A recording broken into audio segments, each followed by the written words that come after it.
So, before I have Rick come up, I have one big question for you. Why?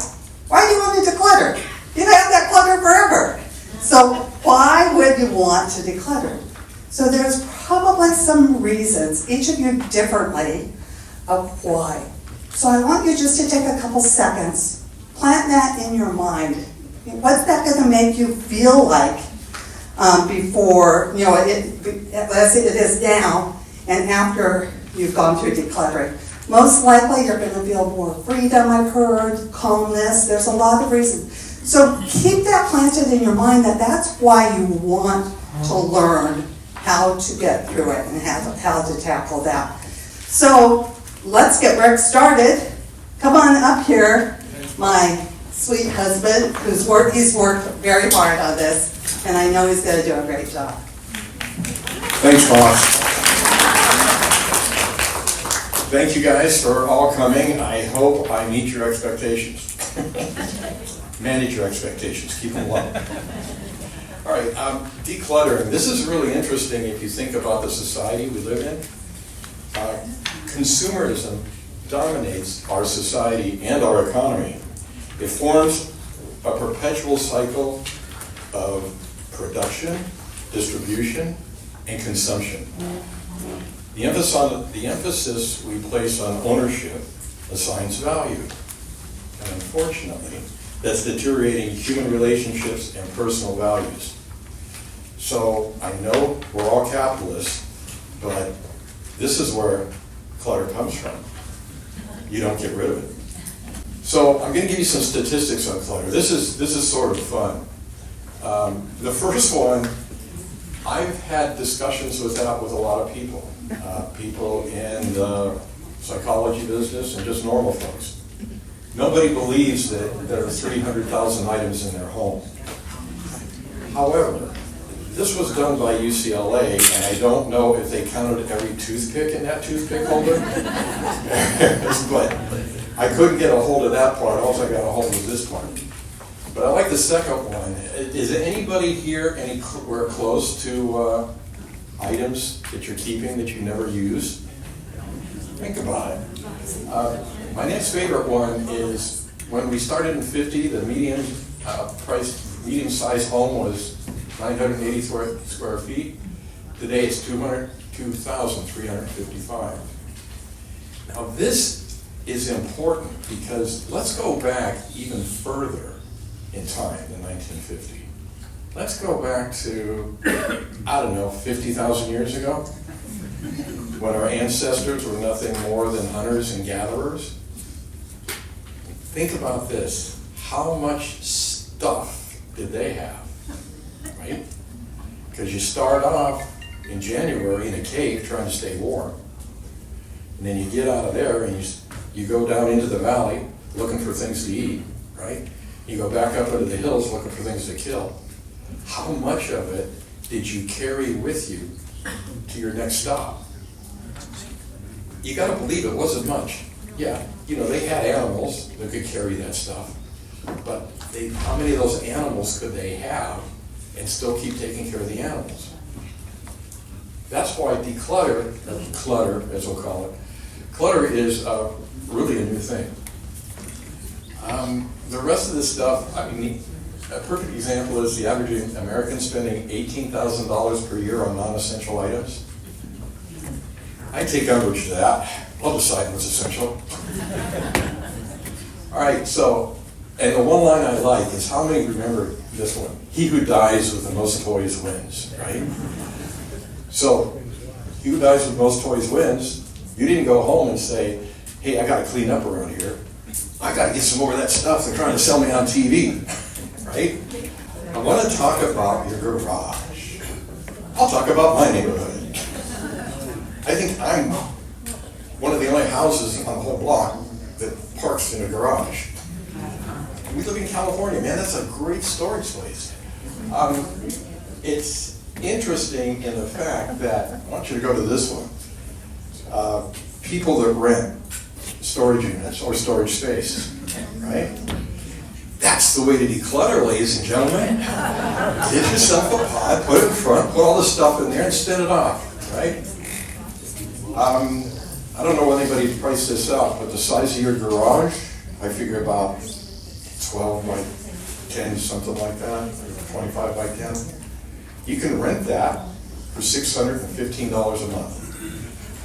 Now, if you think the way I think, I'm looking at my garage and going, I'm wasting $7,000 a year.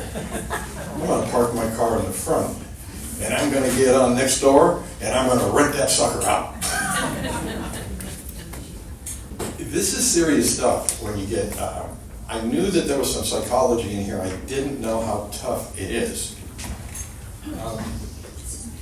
Your brain, and I'm going to get to the way your brain works, but spoiler alert, you don't use the whole thing. You're only using about 5% of it. The rest of it used to be 10%. Our tools got better, and now we can measure things a lot better. So, with having all this stuff around you, right, and even having this decluttering problem, you got to remember that you're looking at it. When you're looking at it, your brain is registering that it's there. 5% of your brain is all you're using, but you're paying attention to your clutter. It's not healthy, man. It's not healthy at all. We're mentally programmed to collect and store stuff. That's the way you're wired. Thinking about getting rid of stuff, decluttering, it goes against your mental makeup. The mental makeup that we've been developing for thousands of years. Think about thinking about doing the opposite of getting stuff, decluttering.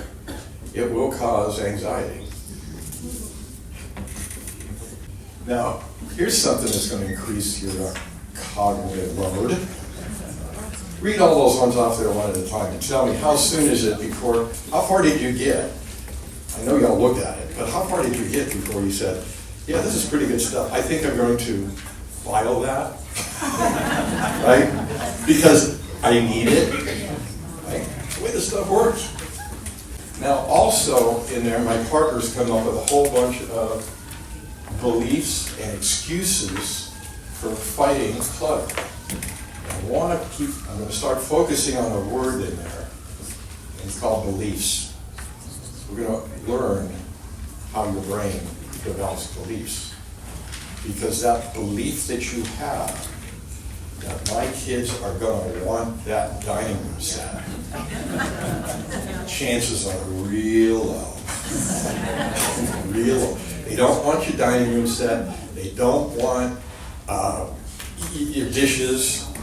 They would like the money from your house when you leave the planet, though. That's what they're looking for.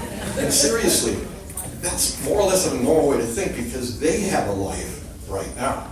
And they're having experiences right now. Not the same ones you have. So the stuff that you have does not match the experiences that they're having. So when you say, this is really worth something, I really like it. Yes, you do. And no, they don't. Right? So try hanging it out. Now, my rules. Now I've got rules for decluttering. I thought this was fun. But I don't know if this is in your package or not, but we'll go through it kind of quick. We use 20% of what we own 80% of the time. Right? I mean, think about it, you guys. You know it's true. I'm sure right now you've thought of one or two things that's sitting out there that you're not using. So then you got your 20-20 rule. That's my favorite one. You can replace it for less than $20, and you can replace it in less than 20 minutes. Does anyone here store wood at their house? Yes, you do. Yes, you do. You know where I store my wood now? Home Depot. And it doesn't cost me a dime to store it there. And it's usually in better shape than the stuff that I've been storing for the last 10 years. Also, the only other thing is, I like Ralph's. Ralph stores all my spices. They store all my, I don't have to have 2 margarims. I don't have to have Costco. Those guys, geez. I mean, you go there, look at how cheap this is. Remember, it costs $615 a month to store something in your garage. Okay, the other one was, and I just want to challenge all the ladies with Rule 333. I challenge you for that one. I mean, if I were to tell my wife that, I wouldn't be here. So, and then the other one, really, to declutter the clothes fast, will you wear it in the next 90 days? I have reduced the size of my closet to about 25% of what it used to be. And it's still got too much stuff in it. I got a stack of t-shirts about this deep. I don't go through that many t-shirts. A lot of this stuff comes from books that I'll recommend to you. Or you can go on the internet and get a lot of this stuff. Do not use the stuff that I'm giving you here to start developing a plan from. The first part of a plan is you sit down and just think about what you want to achieve. Get to that point, then get to the books, then maybe go to the internet, then start. Because leaving here today, and I'm sure somebody said this to themselves, I'm going to go to that seminar and I'm going to clean out that garage. And then you leave here and you go, I'm going to clean out that garage. Damn, it's lunchtime. And there's the beginning of the end. It doesn't work that way. These are two books that are pretty fun.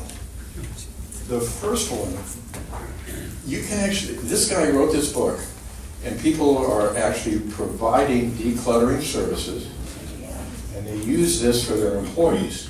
This is basically their operations manual. It's got a lot of stuff in it. Now that's a book that you may want to take a look at. The other one is Goodbye Things. I got this years ago. In Japan, minimalism is very important. I've never been to Japan, but I've seen enough photographs to say I don't want to go to Japan. There's no room to move around. It's packed. But he has some pretty good parts in there. In there, he has 55 tips to help you say goodbye to your things. I read it. I thought that was cute too. I got rid of a lot of stuff, and I've never said goodbye.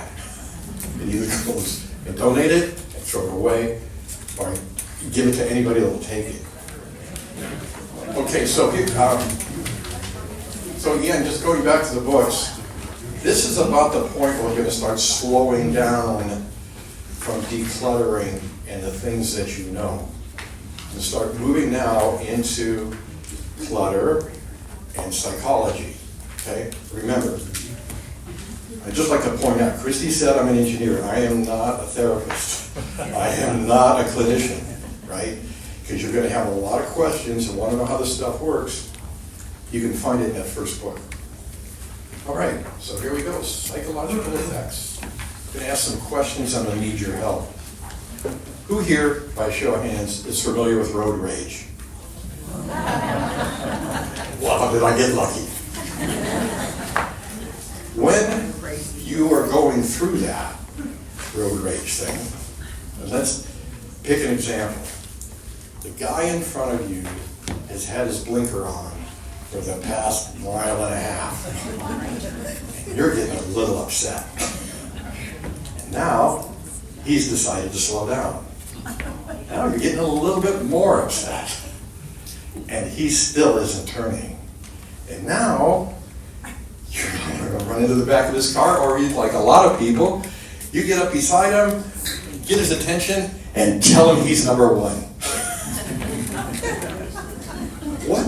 What caused that? Right? You didn't know that person. You didn't know the situation they were in, right? But you were mad. And you would sure like to get a piece of them right now. You guys, that's called cognition. We all have it. The way that it's explained to me is, again, 100,000 years ago, or back in time, right? The people that were our ancestors, they usually had about 80 of them in the community, sometimes less. Imagine that one guy is looking at another guy, and that guy has his daily ration of meat. I'm hungry. He's small. all right, I'll go over there and get that meat. That guy, all of a sudden, turns into somebody else. And he starts beating the heck out of me. He's smaller than I am. What caused him to do that, right? What caused him to do that, he's living in a community of about 80 people, right? They all were watching what was going on, right? Do you think that guy wanted everybody in the group to know that he could be taken advantage of? No. So as time went on, when these things would happen, we got shorter and shorter mental periods, but more and more anxiety. That's where that started 100,000 years ago. How do you like it so far? You glad, huh? You're taking care of the neighborhood, keeping the bad guys out, all the stuff that provides, you don't have any use for anymore, but you're dealing with it. I'll tell you something else too. When that anxiety shows up, what your body is creating is things called glucocorticoids. Those bad boys save your life if someone's trying to kill you. If somebody's just driving bad around you and you're upset, they shorten your life. It's a good idea to try to figure out how to get rid of anxiety, and we're going to talk about that in a minute, but it's going to get deeper. So, before I get really started, I want you to turn to your neighbor and say, I think we're going to learn something.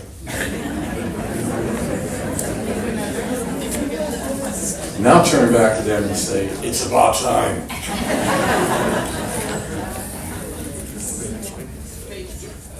This is it, man. This is the newest stuff. We used to be conscious 10%. Out of all our activities, 10% we were conscious. Now we're not. There's something else going on in that 90%, and it is not wasted time or effort. You're not always aware of your collection and storage addiction. I'm going to try to help you with that. This is not a scientific example. This is for a presentation. But what I want to point out is that your conscious mind, that's the one you're using listening to me, that's dealing with logic. And that's 5%. And it's not that you're not planning, it's not that you're thinking, it's not that you're not analyzing. There's not enough room for that. Because down here in your subconscious mind, this is what's keeping you alive, boys and girls. That thing is the thing, that part of your brain is what maintains what, I'll show you the person later, maintains your body budget.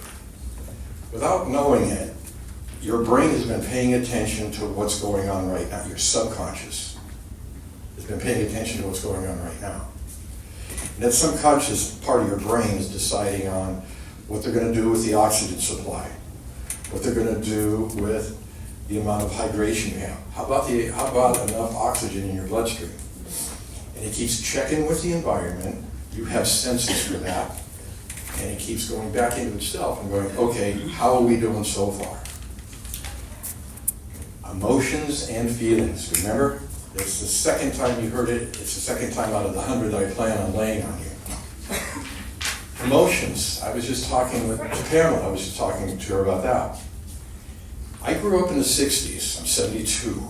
If you're my age or a little younger, maybe you remember when you were a kid out on the playground playing baseball.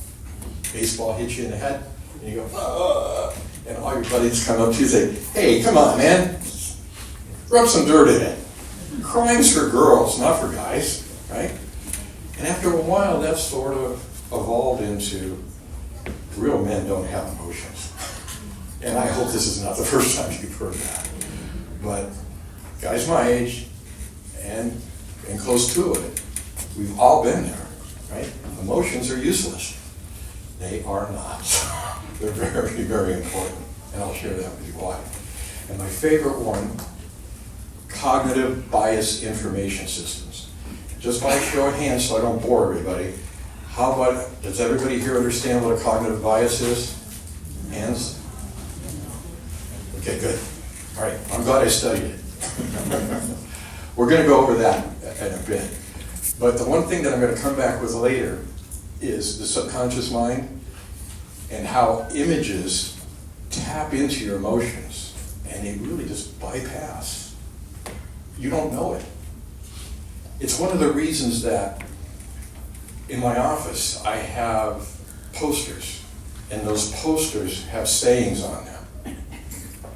And those are the sayings that I see every day. And they're going right to my subconscious mind. Guess what? I do some of the things that are actually on those posters now, and it's not a problem. Okay? This guy, I learned more from him by reading a 400-page book about why we do what we do than I did in my entire life. Ladies and gentlemen, that's Daniel Kahneman, and in my opinion, one of the greatest people that's ever walked the planet. He has a little theory about how we make decisions. And it's, at least it errs in memory, judgment, and decisions because of our own personal feelings. It's your feelings that determine a lot of what you do, not you. Not you at all. So, Daniel Kahneman, and the other thing I want to point out, is when he received the Nobel Prize in Economics, it was the first time anybody ever received the prize of Nobel Prize in Economics. When they announced his name at the auditorium, he was going to receive it, he got a lot of people booming. The reason was, any of you that have ever taken an economics class, remember Adam Smith's Wealth of Nations, right? Thinking fast and thinking slow dissolve that. In Wealth of Nations, we were told, Adam Smith told us 300 years ago, that we do things based on our own will. We'll do whatever benefits us. And if you pay attention to what benefits people, you'll be able to figure out economics. And he has about 150 reasons in that book why that is not true. We're still using the same economic system we used 300 years ago, and it's been misproved. Anybody wonder why anybody's having a hard time explaining the economic situation in the US right now? We're using old data. So, what I did was, I looked into Psychology Today, and they came up with 3 cognitive biases that make decluttering stressful. Here we go. Now I gotta learn something. First one is the sunk cost fallacy. It's when somebody persists in a failed endeavor due to a prior investment. Some of the words that we've used in the past is throwing good money after bad. And if you think, well, that's not done this often, want to bet? Think about the last 2 wars we had. They got started, and we just kept throwing money into it. That's a sunk cost fallacy. And guess what? You guys all have it too. But now that you know you have it, now you can pay attention to when you look at that thing and go, man, I spent a lot of money. Nope. It's not important. That's the way I'm taught to think. That's the way I'm wired to think. I'm going to make myself something different. I'm going to know how my brain works. Then, let's see. Now, number 2, cognitive bias. This is one of my favorite ones. The IKEA effect. It's when we overvalue our own work. I don't know about you guys, but everything I do is perfect and it's damn good.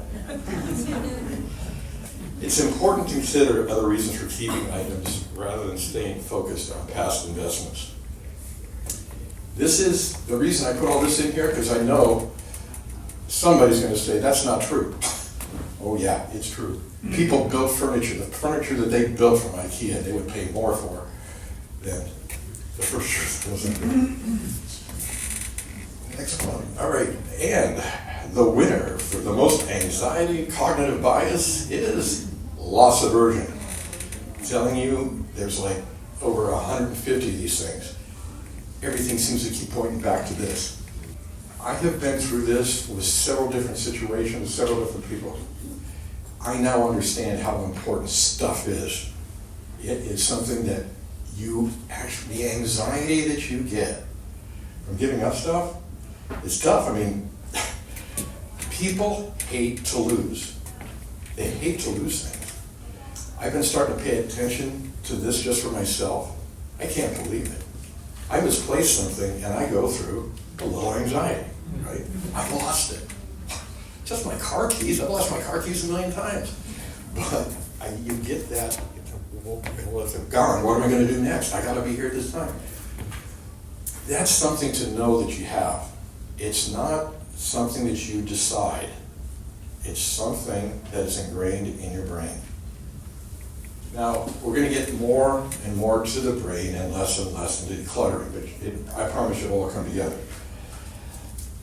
The reason this is up here is, in Daniel Kahneman's book, there's really 2 ways of thinking, fast and slow. The fast way of thinking is when you need information, you go right into your brain, into a belief, and you go, this is the way this is. Your brain won't make it the way it is. It's not the way it is, but it matches the information you have. And that's where we get most of our information. We're making it up. We are making it up. It's easy to recall because it's right there, and you've already experienced it, so you have the answer. And it's efficient. Problem is, there's no facts to it a lot of times. It just matches something else that's in your brain.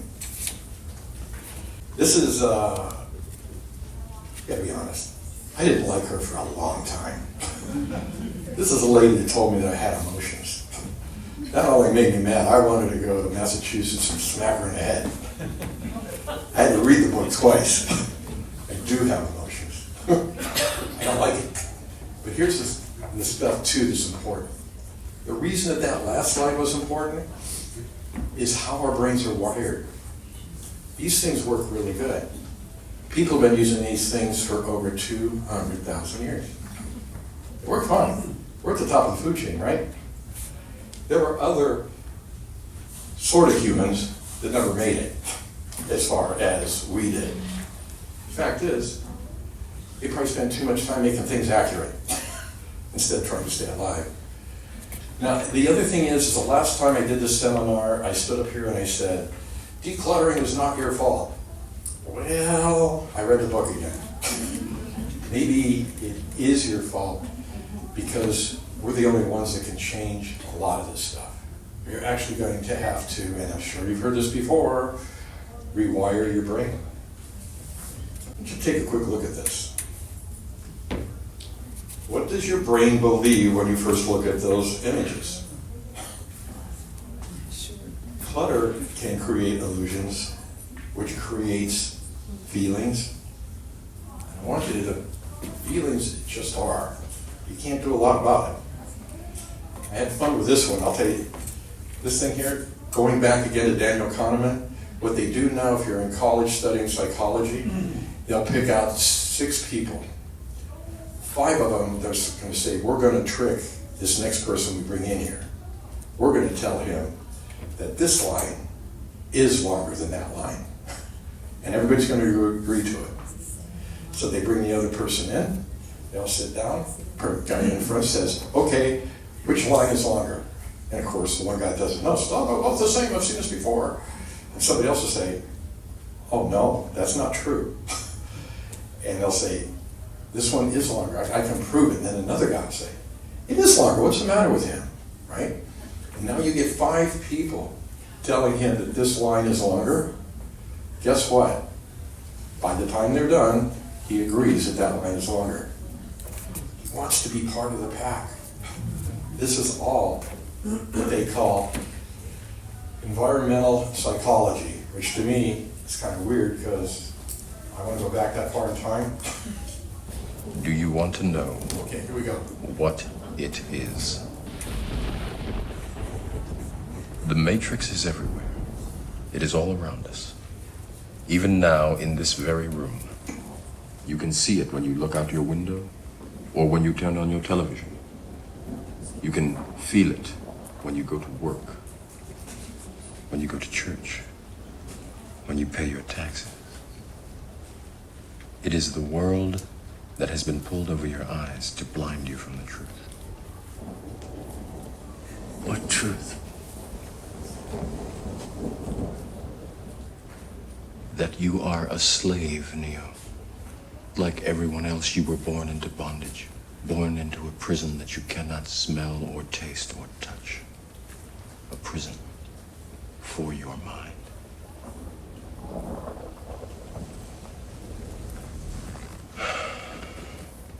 Unfortunately, no one can be told what the Matrix is. You have to see it for yourself.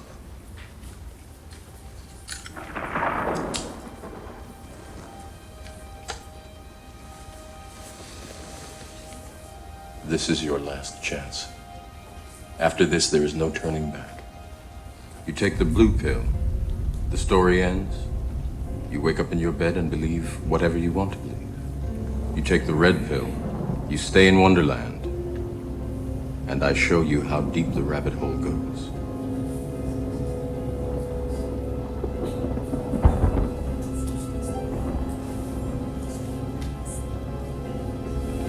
Remember, all I'm offering is the truth, nothing more.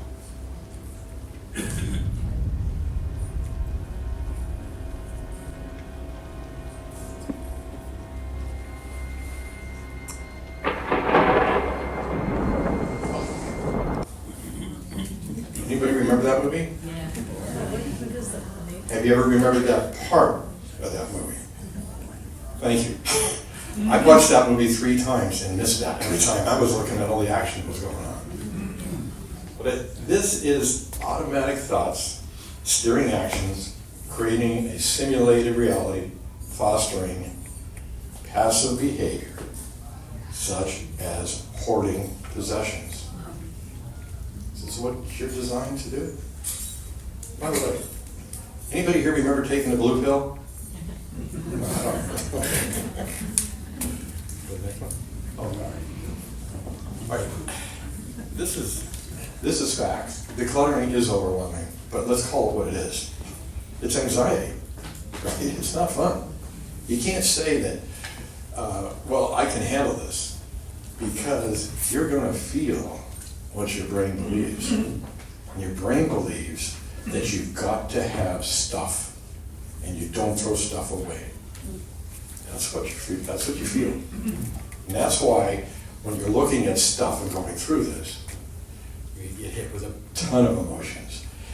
And I'm going to tell you, if you can hold on to those emotions and figure out where they're coming from, you can manage them, and if you get good at it, you can make them go away.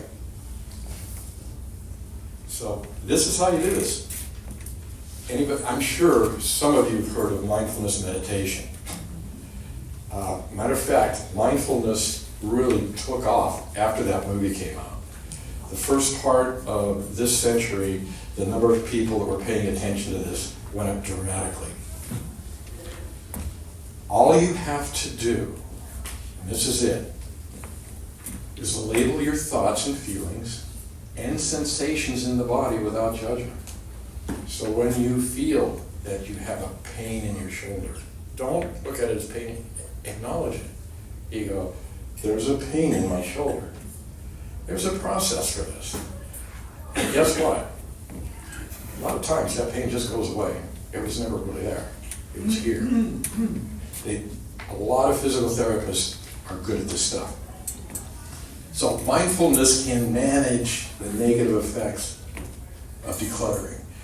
And a lot of people, and I was one of them, worried about this, and said, well, it's a religious experience. I don't know if it's going to be a religious experience. It doesn't have anything to do with religion. It has to do with you being able to sit down by yourself for at least 10 to 25 minutes and realize what's happening to you at that moment. Not what happened yesterday, not what's going to happen next week, but you are in the moment. And some people in some religions say, part of that religion is being in the moment. I'm not pushing any of that. What I'm trying to do is get you in touch with yourself. And if you can take 10 to 25 minutes and go through some of the stuff that I'm going to be going through, I think you're going to enjoy it. This is the science of mindfulness. This is not made up stuff, you guys. You can go to the internet, find some books, all kinds of stuff.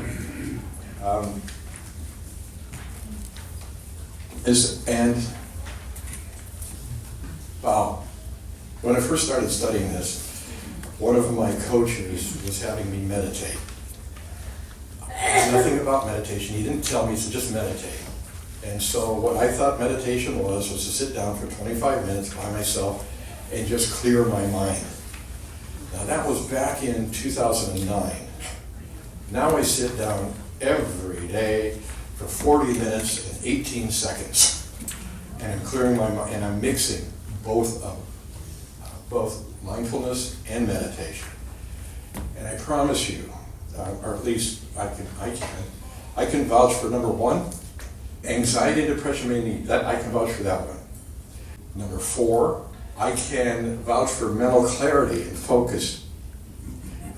I can vouch for treatment for mental health is enhanced. I had an accident, I ended up with a brain trauma, and once my caregivers understood that I could meditate, they had me at it a lot. It helped more than once.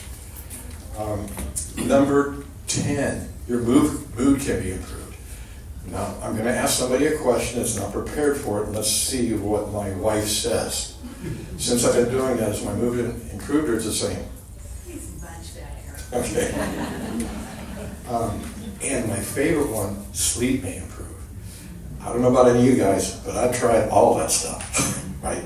Ambien, Jack Daniels, whatever, right? But if you can learn to concentrate, you can put yourself to sleep in like less than 3 minutes. I mean, as soon as I get to the pillow, I know where to put my head, my body, and all of a sudden, I just wake up later. Usually about 1 in the morning because I have to go to the bathroom, but I can go back to sleep. There's no problem. I wanted just to put what's the difference between mindfulness and meditation. And okay, well, mindfulness is the ability to be fully present, aware of our actions and surroundings without being overwhelmed by them. When you can do that, when you're getting overwhelmed by something, you go, wait a minute, this is not normal. This thing I'm feeling, my ancestors felt, I can make it go away. And just by acknowledging it, it'll go away. Not that you're getting anxious about something, so you'll ignore it. Don't do that.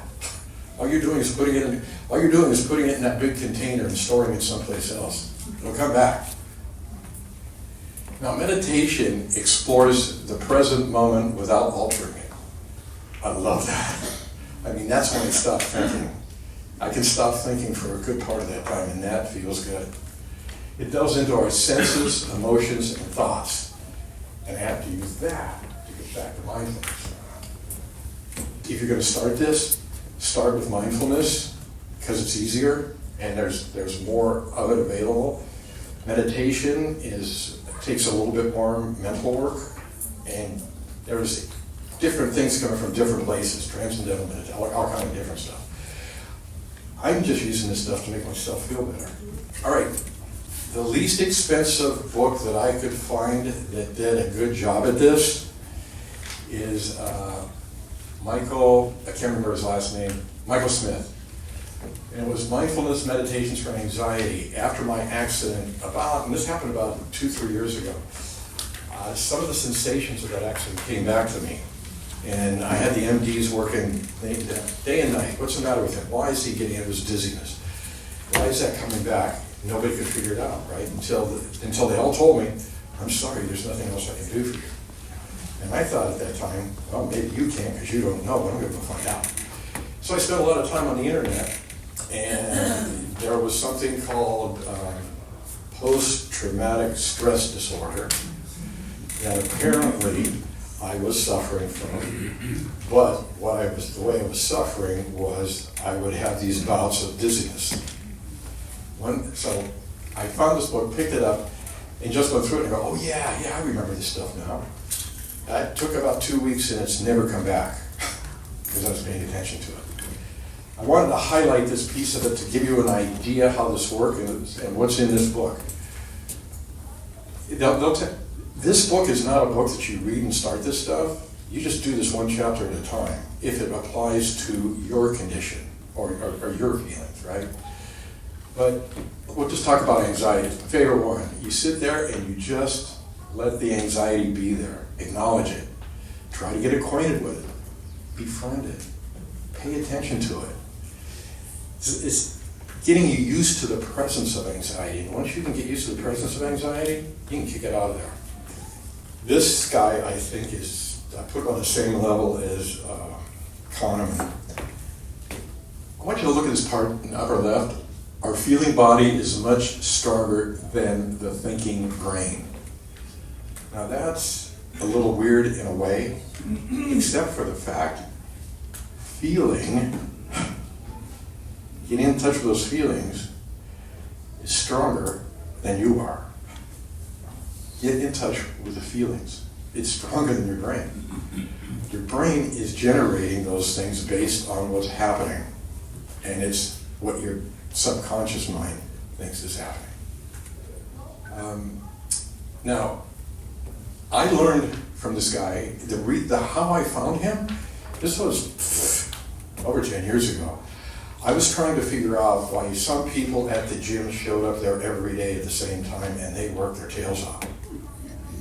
And I wouldn't go for a couple days, come back, and they were still there. And all of a sudden I thought, as hard as these people are working at it, what habit are they developing, right? And so I started reading, like, how can I develop good habits? What do I do, right?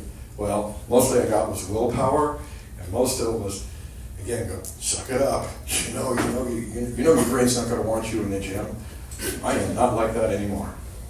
What this guy taught me, again, was get in touch with that part of me that said, sleep in another 5 minutes.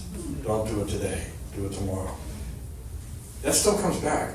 Doesn't last any more than 20 seconds, and it's gone. He's not a cognitive behavioral therapist. He is a neuroscientist, he's an MD, but he developed a website. And write this down, Unwinding Anxiety. www.unwindinganxiety.com.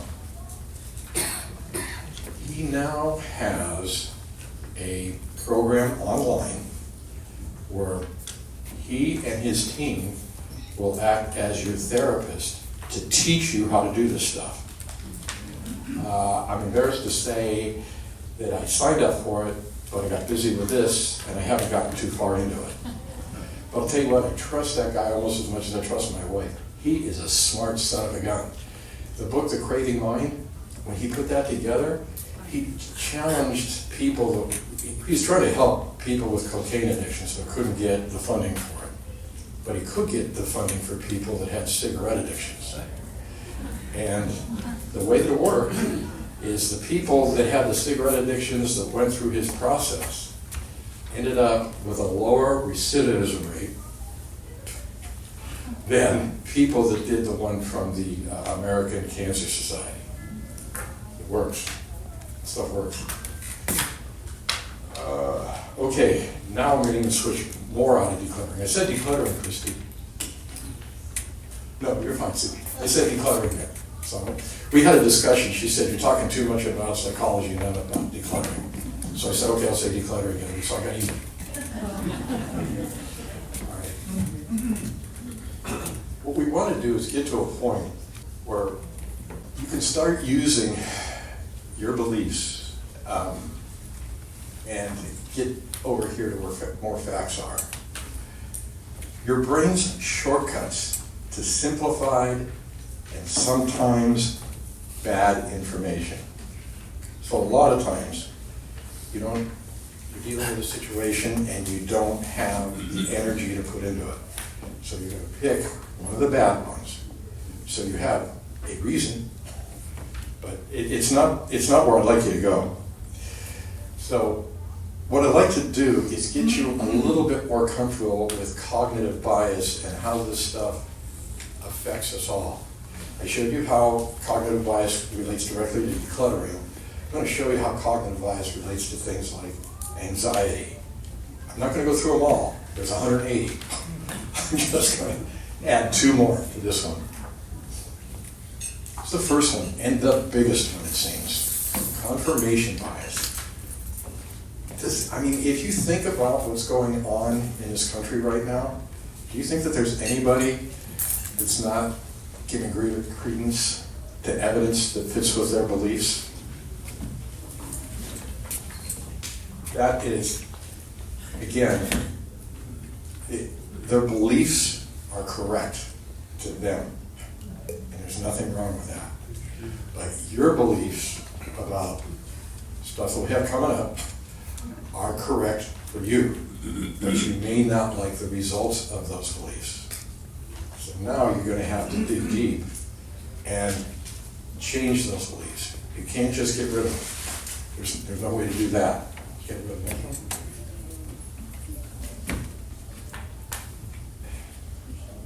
This one, oh man, I hate this one because this is me. I don't want to do anything different. I want to do everything the way I've been doing it. I'm good at doing that. I'm this far by doing that. Why do I want to make those changes, right? I don't want to do it. Well, the number one reason you should look past that and really try to make some of these changes, even a lot of people are not going to be studying mindfulness. I get that. And the reasons is okay. But you got to realize, as you're going through this, it's more anxiety, man. I mean, who wants to be anxious all the time? I don't. I mean, it's a lot more fun. I mean, this life is a lot of fun if you're not spending your time anxious about stuff. Anxious about stuff that doesn't matter. Matters to you because you have a feeling about it. Now we got to figure out how we can get those feelings. I'd like to also point out, number one, we're risk averse, right? It goes back to some of the other emotional biases we had. We don't want to give up stuff. We don't want to throw that away. Risk averse, even in unfavorable situations, seeking mainly to avoid further losses. I've had talks with a lot of folks that are moving to senior communities. I'm going to give you an example of the attitude. One of them was my mother-in-law's husband. And Harry is a retired engineer. He is very set in his ways. And when we went to the first community, nice place, Harry looks at me and goes, "I'm not moving in here."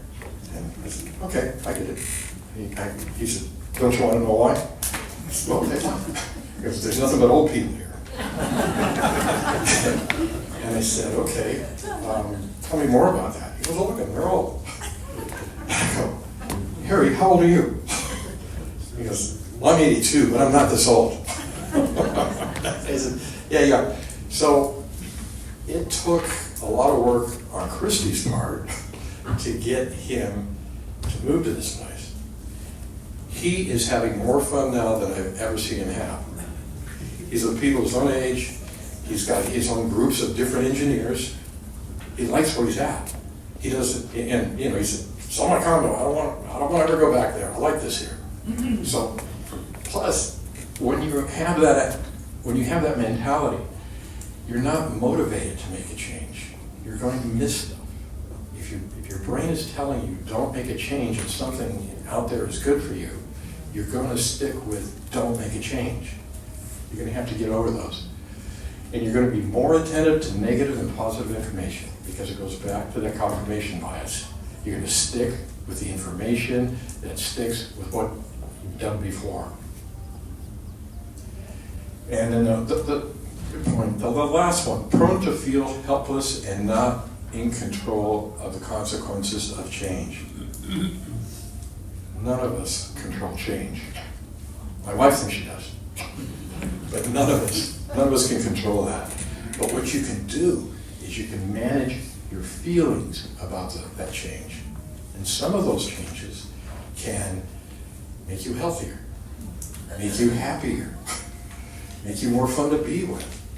But you're going to have to go up against that program that's in your brain that says don't make any changes. That's who you're up against. Yeah, Nick. You guys should have, it doesn't look like that in your handout. I have this in there because I was hoping that maybe you'll take it with you and just look at a few of these things. I only just picked out a few of them, but there's 25 on that page, and they all have to do with your beliefs. You know, those beliefs that are creating those feelings. That's where the war is. I want you to look through those things, and I did this at the last seminar, but again, there's not anybody that's in here, I don't think, that's here because they don't want to be. I believe that you guys are planners, and I believe that you're thinkers. And I believe that you should all become great thinkers. That's why I put this in here. Because some of you probably are adepts, and maybe a few of you are even great thinkers at this point. But paying attention to your cognitive bias, I promise you, will make you a great thinker. Deal with this stuff. All right, I'm done with this. So I guess we'll go on to the question station, but I'd like to point out, just like Morpheus said, I can only show you the door. You're the one that has to walk through it. Free your mind. It's not yours yet. Oh, and then finally, on the back of that are the books that I referenced. Most of the information came from the ones on the bottom third, on the bottom half. The other ones were, I read through them, but I didn't study them. I just read them. So we're going to do question and answer, and I have some helpers, Karen and Chris. Please raise your hand if you have a question. They'll come over and put the microphone by you. I know a lot of you think that you talk loud, but there's a lot of people here. Please use the microphone. Keep your question brief and to the point. Please just do one question at a time. And if there's more time, we'll come back to you. So, any questions? I did a perfect seminar. No questions? Either that or they can't wait to get the heck out of here. Chris, there's one here in the back.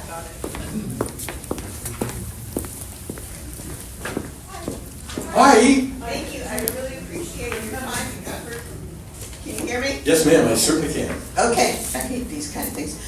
So thank you so much for your time, your effort, and your knowledge.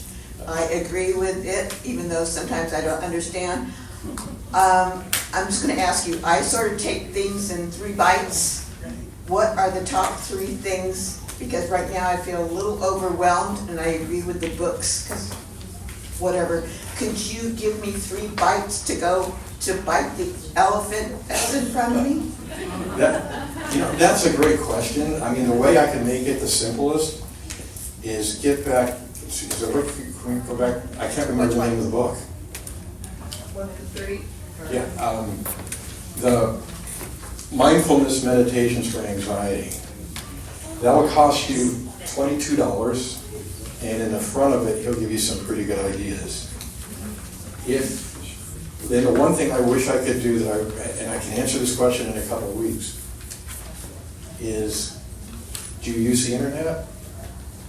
Then go ahead and just look at unwinding anxiety. You think that one is not, would you please mention that? I'm going to do it too, so Okay. I will give you my feedback. Okay, that'd be, instead of taking bites, the way that they put that together is pretty easy. The book's easy, but with the way they have it set up, they will have you keep coming back.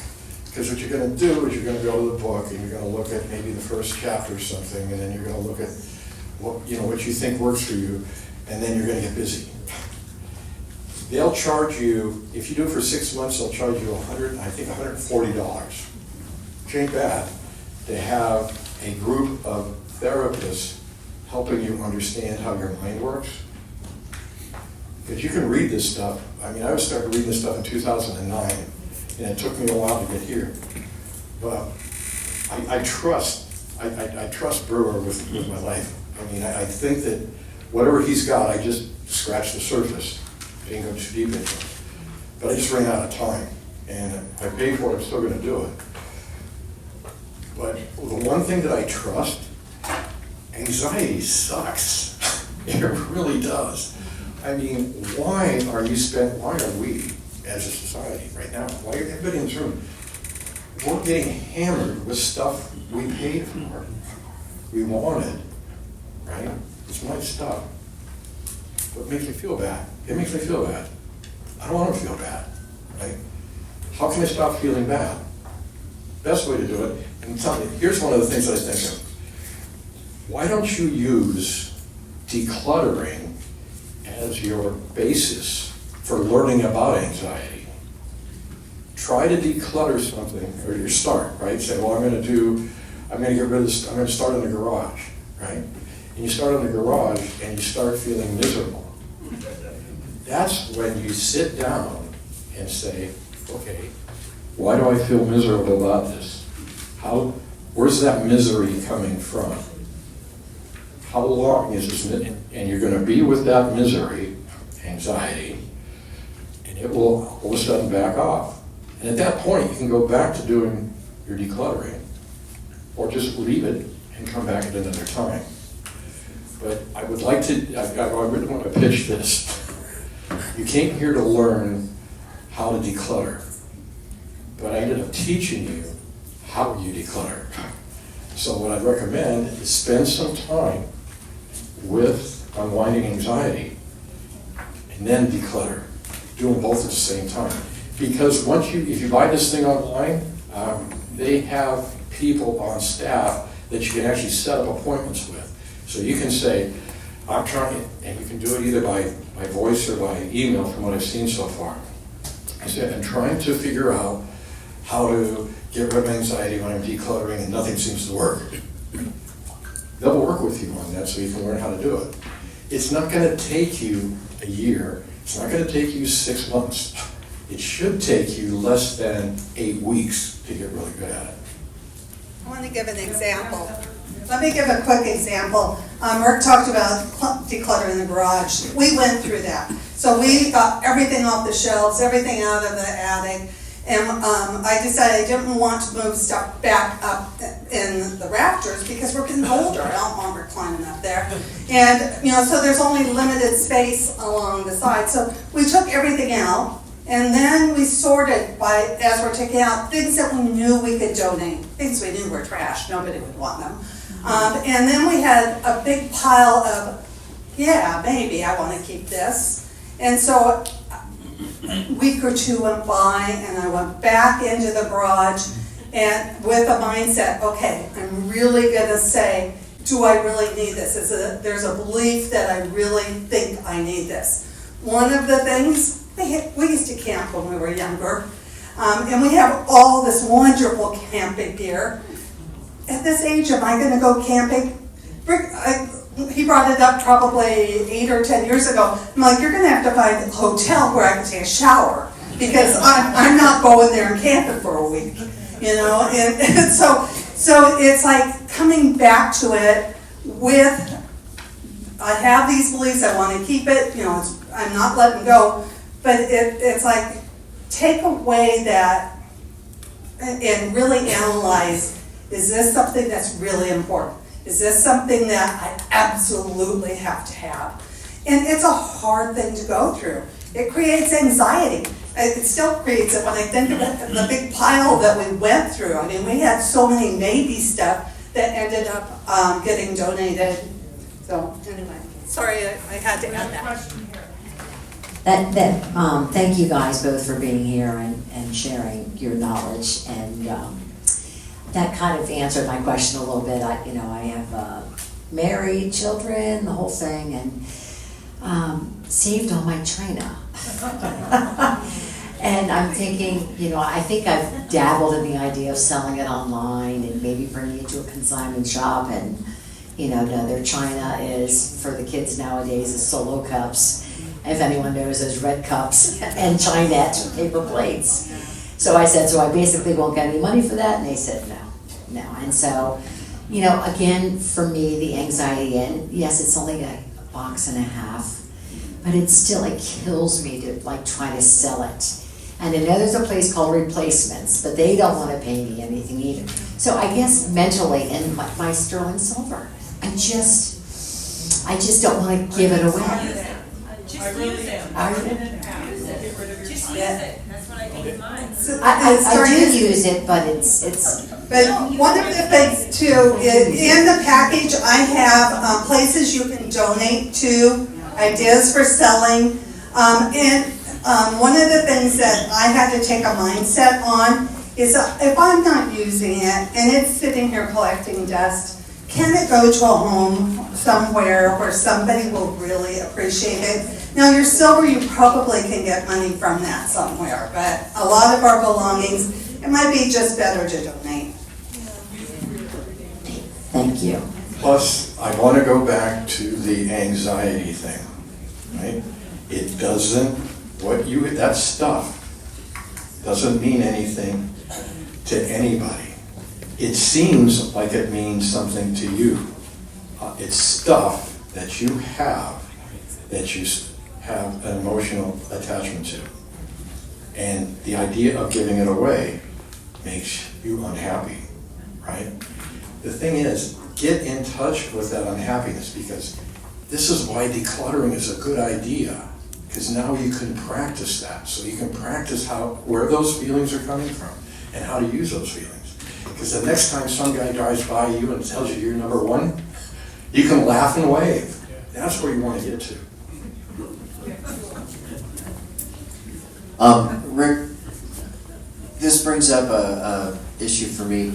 Seaside Center for Spiritual Living, I work with the sound department as well as video, and we have a ton of stuff up in the attic of our main building that they've said, you gotta get this out of here, it's too heavy, we gotta clear up. A lot of that stuff is equipment that could be good, but it was good 10 years ago. Nobody's gonna use it realistically.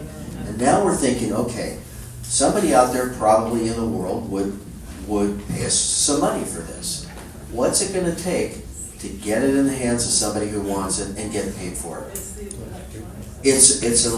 So we're gonna take it to the Solana Center, we're just gonna recycle it. We don't have the time to do that sort of thing. Yeah, go ahead, Karen. So, thank you, Steve. By the way, the Community Senior Commission meets next Tuesday at 2 o'clock. And ironically, April meeting includes a presentation from the Solana Center on waste reduction and resource conservatorship. So if you want to know more about that, I'm sure not only will you hear what you need, but you will have someone there that can answer any question. It goes back to the same slide, what I call penny wise and pound foolish. Do I keep it because, and if it's equipment's 10 years ago, nobody wants it. There is a site, and I put it on there, I'm trying to remember what it is. It's from San Diego something, it's probably near the last page, middle. Anyway, it has a website that San Diego has that you go in and you put what the item is, and if you're looking to donate or what you're looking to do, and they tell you the different areas that you can go or how you can find a home for it. I don't know how good it is, it's just one of the things that were recommended to me. And all the Goodwill trucks at our parking stripes, they will take everything. So you just drive up, they help you take out the car, and they'll take it. In my prior life, I used to have to help people repair landfills. I'll just call it that. Good for you. Whatever you do, just don't throw that in the general trash. I mean, anything to keep those chemicals out of regular trash is great. So Karen has one, and then we'll come back over to this side, okay, Chris? I've used a website called freecycle.org or freecycle.com. You can put dressers on there. I mean, I've seen twist ties, whatever, and everyone that's picked up from me has been very nice, and you're not allowed to sell anything. just give it away. Yeah, there's a lot of good things, like, I've used Nextdoor a lot, because I'm really big on not putting things in the trash. And Rick wanted to get one of those big dumpsters, because we have a lot of old wood and things like that. And I put it on Nextdoor, and people want it for craft projects. I mean, it's pretty amazing. So, yeah, be wary of just throwing things away, because what could be trash is somebody's treasure. Chris has somebody here, and then Chris, there's somebody else after that. Yes, I also I have a garage sale this weekend, so this is perfect timing. Thank you. I also have a huge printer, which now everything's so much smaller, but I invested a lot of money in this equipment. Computer, laptops, you know, things of similar. And then there's things that I have that I'm emotionally attached to. I'll take out, I'll put in a pile, and they're like, oh, well, my grandchildren will want this, and, you know, the kids about the bikes. I have bikes, they're not motorbikes, they have to actually pedal them. And I said, so I should probably get rid. So I've had this conversation with my family to just kind of like put this plan together, and yeah. They don't want to pedal, they want the motor. I go, so you ride a bike if I got the motorized bike, because they made excuses, there's too much traffic or what have you. Okay, so is there a question tied to this? Well, my question is, how do you get past the emotional attachment? And I'm physically not able, I need help to move things, because I have a broken fractures in my back.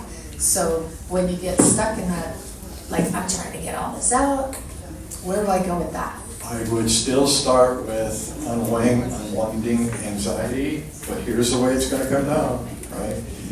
You're gonna look at that bike, and this is what they're gonna teach you.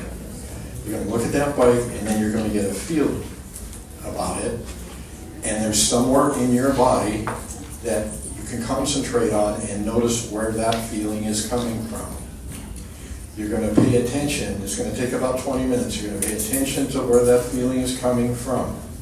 And you're going to and that's all you're going to do. You're just going to be with it. You're not going to let the feeling come and do a drive-by, right? As you get hit and then it goes and you forget about it, because it's back over, it's going to do it again. You need to concentrate on the fact that you're having this feeling. And you're going to concentrate on it, that it's a feeling. It isn't real. That feeling you thalamus generated. So going back again, I would start with maybe even the one book, so at least you can get an idea of what to do when you get hit with those things. Because I'm telling you, if you can get hit with that feeling and you recognize it, you know where it is, guess who's starting to run the show?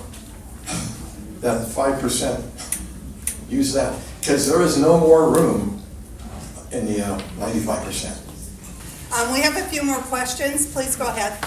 Yes, I have been through decluttering quite a bit because I inherited a house in Oceanside. So before I came to California, I decluttered my house in Minnesota and then sold it. And now, I just wonder, like, for the memories, maybe it's just takes longer time. Because, you know, for people to really, my family to enjoy coming to the house, I remodel a lot of it, because it reminds me of me. Again, I am not a therapist. But I'm telling you, I mean, I've just seen this too many times. My heart goes out to you. I mean, that hurts. Because I know the emotions that you're dealing with. But those are feelings that you're having that's coming from someplace that if you define and you, instead of looking at those feelings like, I don't want to have that feeling, turn around and look it right in the eye and say, okay, right? Yeah, I feel bad about it. And just, and stick with it until the feeling just sort of floats away. Now, you just heard this from somebody that practices. I don't help, I don't teach, right? That's what you need. And just one other thing for, as far as no, the Goodwill won't take everything. They won't take a lot of things. Salvation Army won't either, but the vets. They have a truck that'll even come into your house and take it out. And then you can bring it down. I'm in Oceanside, you can bring it down there. They never say no to anything. Get rid of it, it's just making you miserable. Exactly, you don't have to sell it, just leave it. Yep. Feel like it's gonna go to somebody else that needs it. Yes. Chris, did you have someone Yes, I there? have it right here. Because of some of the things that have been so wonderful for me that have been made by family members or given to me, a long time ago, I've just taken photographs of them and then donated them. And then I've also started to write a little binder for myself of the things that have been precious to me and why and where. It's my little book of memories that I don't need to keep all the things. Excellent. And scan those greeting cards that you have boxes of, that you want to keep the nice, we call the file nice notes. Next. Okay, Karen? Hi, the hard part for me is giving away something that has a value, but I can't put it in the trash, and if it's not quite good enough, there is a app called Buy Nothing, and the younger generation uses it all the time. And literally, you can't get paid for it, but if you want it gone, you post it, and people will literally come and take it out of your driveway. So, and the other thing is, for me, I had to downsize out of my house and then downsize back into it. And my friend gave me the best advice. She said, pretend you're moving. She said, because if you are moving, you have to pay. She said, pretend you are moving cross country. And then if you're gonna be paying $50 for that 1 pound little box, you'll either find a way to incorporate it in your decor or you get rid of it. Yeah, that's really a good point. One of the things I found with clients of ours, decluttering becomes more easy when you know where you're going. Once you know what's gonna fit, it makes it a little bit easier. I have a huge favor for those of you who have said different things like places for us to go. If you would write that on the evaluation sheet so that next time when I print out the sheet that has that, I can include it.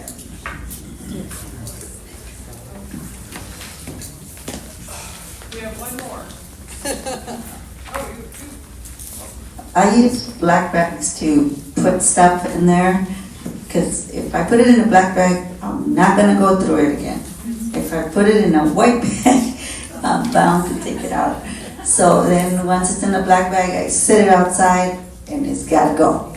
Also, Facebook has some marketplace where you can list a lot of free stuff.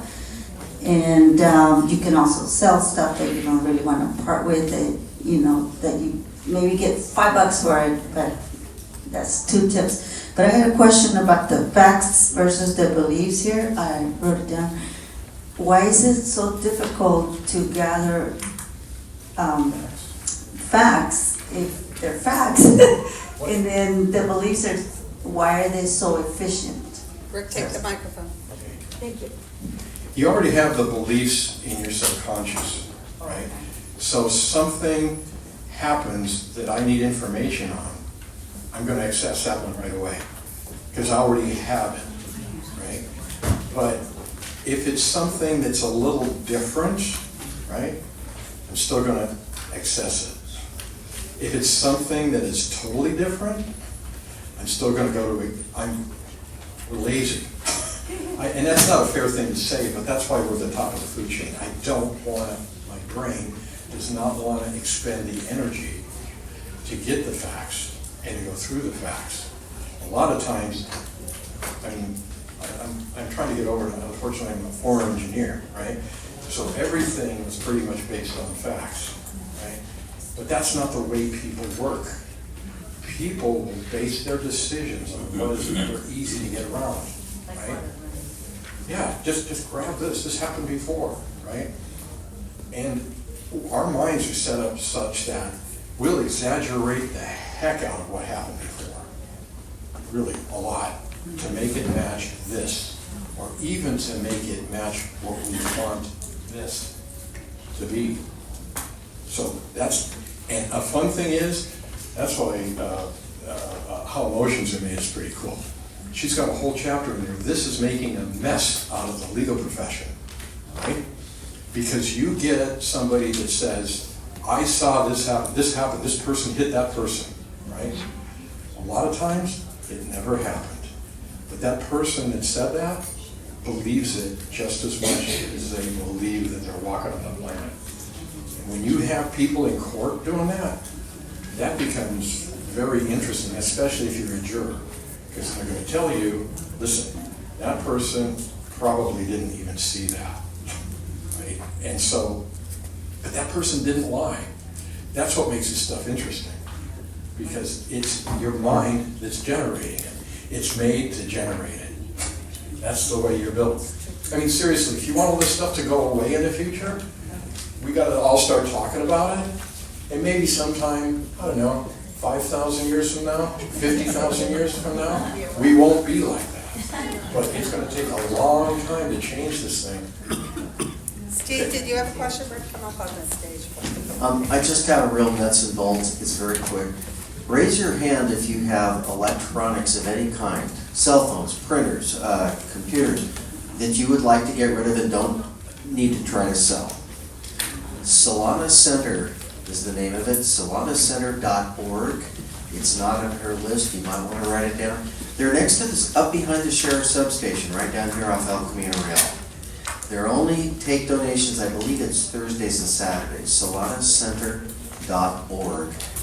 You'll see the hours. They take batteries, by the way, which the senior center doesn't accept anymore. Light bulbs. They take an amazing amount of electronic waste, so that's a yeah. They ask for a $5 donation when you take them stuff. Thank you, Steve. Is there, yes? Karen, there's a gentleman here. It's Carl. Hi, Carl. Thank you very much for your presentation. Question, is there a point that comes into cluttering to organization? Can they be together, they fight each other, or not even work together? They're having a big battle right now in here, aren't they? Yes. No, but when you're talking about, if you're taking stuff that you define as stuff, clutter, and then you're deciding what to, that you're going to organize it. This is a perfect one. One of those slides I had up there, I forget, it's like hundreds of thousands of dollars a year people spend in storage bins, right? And so that's what they're doing, right? If I put this in a storage bin that I don't need, right? But I may someday, right? At least I know where it is. It's not getting to the root of this. The root is, and I hate to bring this up, Carl, but it's the way you feel about it. That's what you've got to get in touch with. This is not a problem. We made it up, clutter, right? We made clutter a problem. Seriously, just for fun, go to the internet and look at how many people are offering services to help you with your clutter, right? It's nuts. It's absolutely nuts, because I've seen those guys work, and they're not saying what I'm saying, right? If somebody says, well, my mother gave this to me, then they'll sit there and talk to you for 30 minutes about your mother and what she gave you. And they believe that's going to solve the problem. It doesn't. The problem has to do with that you're wired not to get rid of stuff. So what you're trying to do, get rid of stuff, your brain's going to fight you like you've never been fought before. That's true. I mean, it will. And it's not going to stop until you go and you're going to say, hey, listen, brain, you may be running stuff, but it's my body. If I want to declutter, let's say, a tool, well, I haven't used this device in 4 weeks, so maybe I want to declutter, so I get rid of it. Say, Yeah. 3 weeks later, I need a device, I better go out and buy one. Again, if that tool's less than $20, go buy some. Go buy, yeah, get rid of it. Right? I mean, because I'm storing my tools at Home Depot now. Right? I mean, I've had to go back there and buy something I got rid of. Right? Guess what I did when I bought that thing? I threw it away as soon as I was done with it. Yeah. And if you don't know where something is, and then you go buy it because you're so cluttered, then you go, oh my gosh, I have 3 of these. Yeah, we have that. Well, and one of the things I'm finding is as we get older, I'm encouraging us to get a handyman more often than using my husband as the handyman. And they have the tools. Yeah, but it's more special when I do it. I think it's really, really important to remember we like comfort.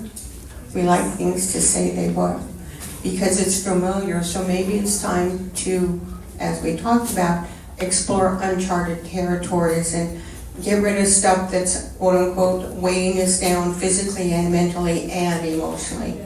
Karen, while you're speaking, do you have any last minute things for tying things up here? No, I don't. Only that. There you go. This book here, Goodbye things? Goodbye Things, Minimalism, that is an interesting one to read. Because it's a story of a guy that decided he wanted to really just minimalize everything in his house. It's only like about 150 pages. But it's interesting because he wrote down exactly what he was going through. And that guy went crazy. I mean, because he was looking at his shirts, for example, and he goes, I have all these shirts, I have like 60 shirts. Why do I need 60 shirts? There's only 7 days in a week. And he convinced himself to have enough shirts so he could have a laundry day and have a shirt, and the rest of them were being washed. He went crazy over it. But in a sense, what he did was he found himself a better place to live. He found himself much more calm because he wasn't looking at all this stuff all the time, right? I mean, it wasn't, when you look at that stuff, get ready for that feeling that's right behind it. Turn your head, look at it, recognize it, here it comes. Damn stuff, I should get rid of that. Matter of fact, I'm gonna make a sandwich, I'll come back and get rid of that. You don't do it, you're not wired to get rid of stuff. Good luck. I think if I'm gonna pick one of those besides his mind, I've started How Emotions Are Made. You might want to dive in. That is almost a textbook. If you like chemistry, it's about this thick, but it's brilliant stuff. Thank you for coming. Please take time to fill out the evaluation. We appreciate it.